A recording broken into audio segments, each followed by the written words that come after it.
to say amen, amen, amen, amen, amen, amen, amen, amen, amen. What's going on? So I'm back into another video, and today is another segment of my 100 movies I missed challenge. You know, before we get into any of it, I just want to say first off, thank you so much for taking the time to click on the video, liking, commenting, subscribing. It all means the absolute world. The support for this series has been great. I've had a lot of fun doing it. We're doing great. Like I said in the last edition that we did last week, the next 2 weeks, this week and next week on Monday, you are going to be getting updates. I had 42 films I had to update you guys on, and we are currently sitting at 90 out of 100 films in the challenge so far. Obviously, you know, that may have changed. I'm recording this in advance, so that may have changed. I may have already hit 100, and we'll talk about those in the future. But yeah, thank you so much for taking the time to, you know, check out the video, check out the content. I have a lot of fun doing it, and I've loved watching all of these old movies that I've never seen before. Gotta give the shout outs to everybody. Chris at Filmstocked, Jaren talks movies. You got Trevor over at Film Geeks. You got certain Vids. They're all doing this series now too. I will leave all of their links down below in the description. They're all killing it. I mean, they're all doing better than me. Their channels are all blowing up, and I'm just kind of here. But I love them all nonetheless. They are all awesome dudes. Go check them out. They are all doing the 100 movies on this challenge as well. But yeah, I think we got 14 more films to talk about today. I don't want to ramble too much. I'll give you little short reviews, tell you what I thought about them, give you the 5-star rating, and then we will be on our happy merry way. So let's just hop right into it. So the first movie we're talking about is Lock. It is a movie starring Tom Hardy. It's from A24. It entirely takes place inside Tom Hardy's car, and you slowly see this man's world fall apart in the course of an hour and a half. It's just phone calls. It's phone calls, and his life is falling apart. It's very clever, very well done, very well written. It's not a movie that I would ever really watch again. It's great acting by Tom Hardy, but you know, 2.5 stars out of 5. It's run-of-the-mill. It's not bad. It's on Netflix. If you have not seen it, go check it out. But yeah, run-of-the-mill movie, not too bad. The next one we got is North by Northwest, the first movie I've ever seen directed by Alfred Hitchcock. I've wanted to get into his filmography for a while. Finally started with North by Northwest. It was great. The performances were great. He's very clever, the writing. Some great, I'd say, for the time, action set pieces. And it holds up. It's done well.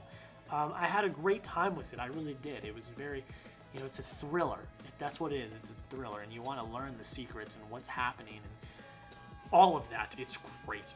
4 out of 5 stars. It was good. I had a good time with it. It was a fun time.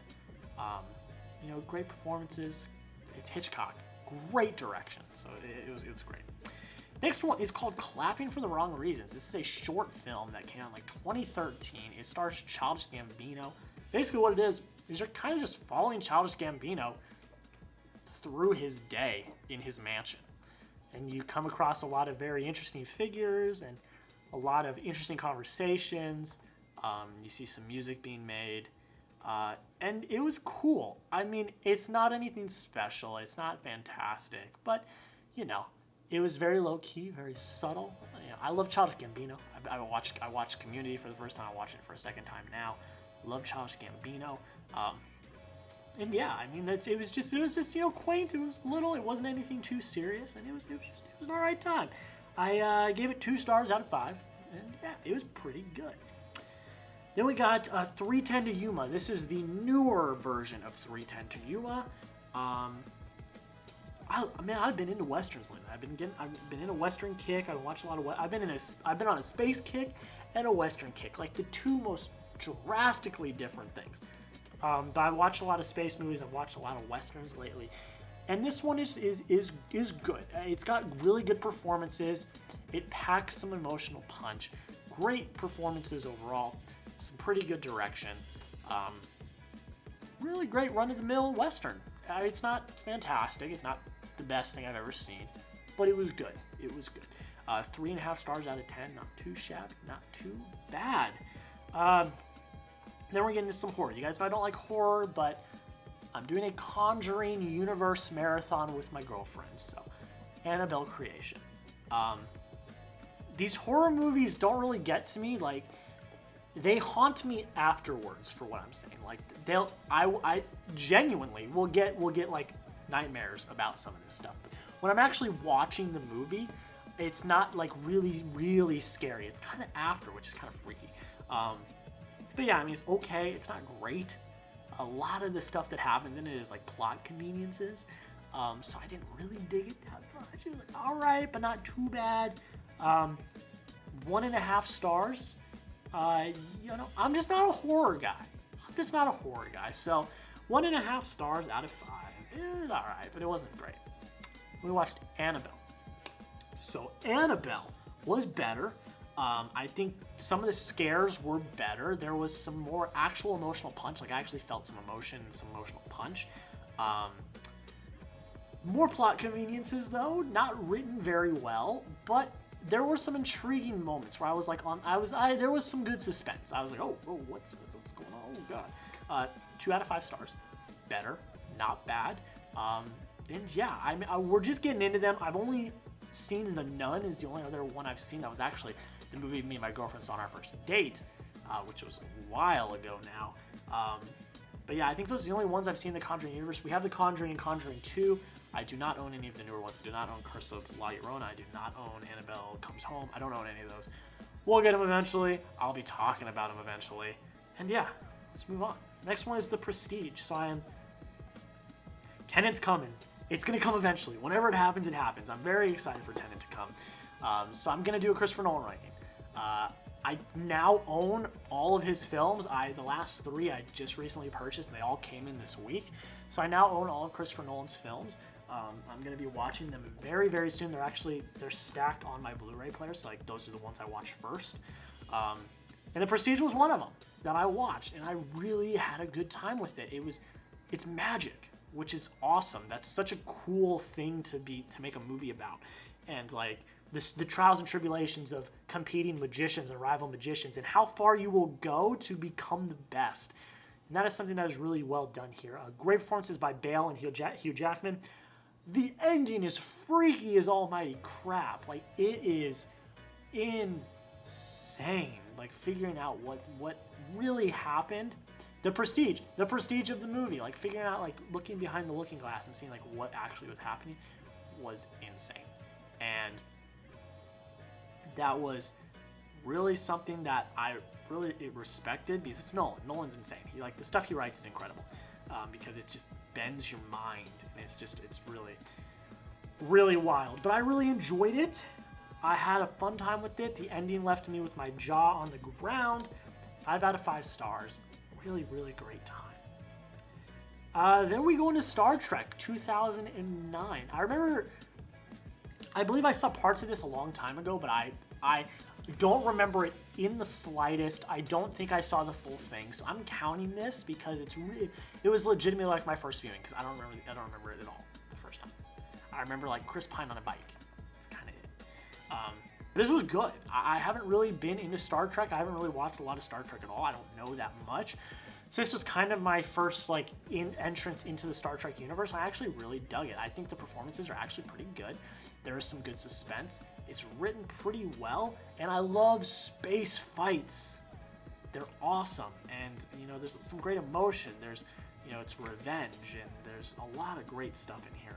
3 out of 5 stars, right in the middle, run of the mill. I had a great time with it, and we will go right into Star Trek Into Darkness. Independence Day was going to be next, but I'm just going to hit the Star Trek ones right away. Khan is a great villain. Benedict Cumberbatch is great as Khan. The Starfleet, trying to really weaponize and all of that, and was really good.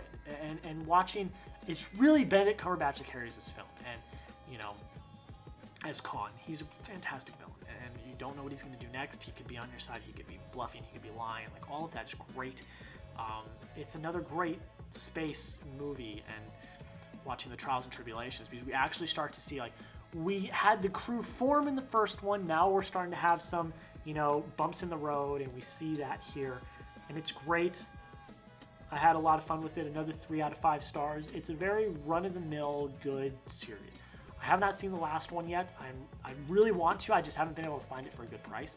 So I'm waiting to get it, but I will get it soon. Then, as I said earlier, Independence Day. First time seeing Independence Day. It's good. It's not like one of the best movies of all time, like some people have said it is. It's very dated, obviously, but it's fun. For what it is, it's fun. It's fun. It is suspenseful. There's some great performances. Will Smith and Jeff Goldblum are amazing. It's good. I love it. 3 out of 5 stars again. I mean, that was a murderer's row of 3 out of 5 stars. But they were good. I mean, they're not bad, but they're not great. I mean, they're good. So, 3 out of 5 stars. Fight Club. Wow. I've been wanting to see Fight Club for a minute, and I finally did. It was very hard to follow. At times. But then when it clicked in my brain at the end, I was like,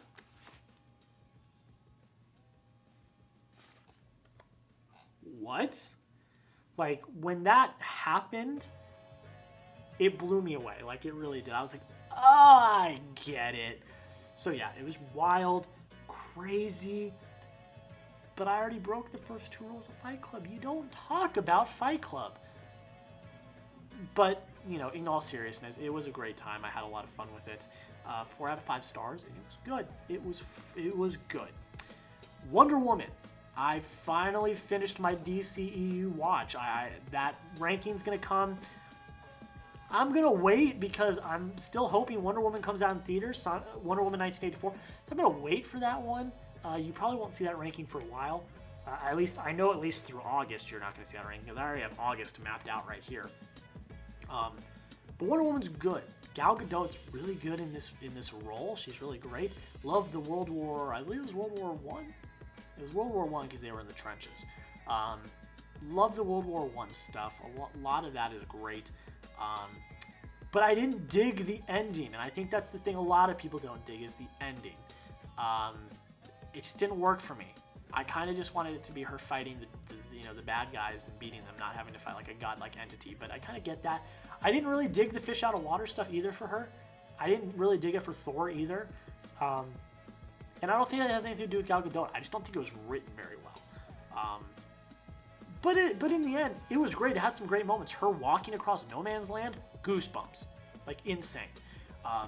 And I think a lot of people have criticized her. I think she's pretty good. Like, I enjoyed her as Wonder Woman. I didn't have any complaints with her as Wonder Woman. It was really good. 3.5 out of 5 stars is great. My DCU ranking will be coming eventually. We'll get there, but just not now. I think we'll hold off a little bit until Wonder Woman 1984 comes out. 2 more to talk about. The Big Lebowski. I didn't really know what I was getting myself into with this. This is a freaky movie. But it was funny. And that's kind of what it was, just a funny, random movie. And that was something that I really liked and enjoyed and got a kick out of. Jeff Bridges is hilarious. And, John Goodman. Like, everything that came out of John Goodman's mouth was hilarious. It was a funny movie. 4 out of 5 stars, and just a lot of fun. Then Gravity. I said I was on a space kick, so I finally saw Gravity for the first time. It was good. I think Sandra Bullock gives a really great performance, and George Clooney gives a good performance until, spoilers. But yeah, I felt the runtime, but I think it looks visually stunning. Like, it looked like they were actually filmed it in space. Very suspenseful. It was like a thriller. Like, it's very suspenseful. Silence. Silence is done so well in this movie because when you're in the vacuum of space, you don't hear crap. It's silent. You hear yourself breathing. So that was done really well.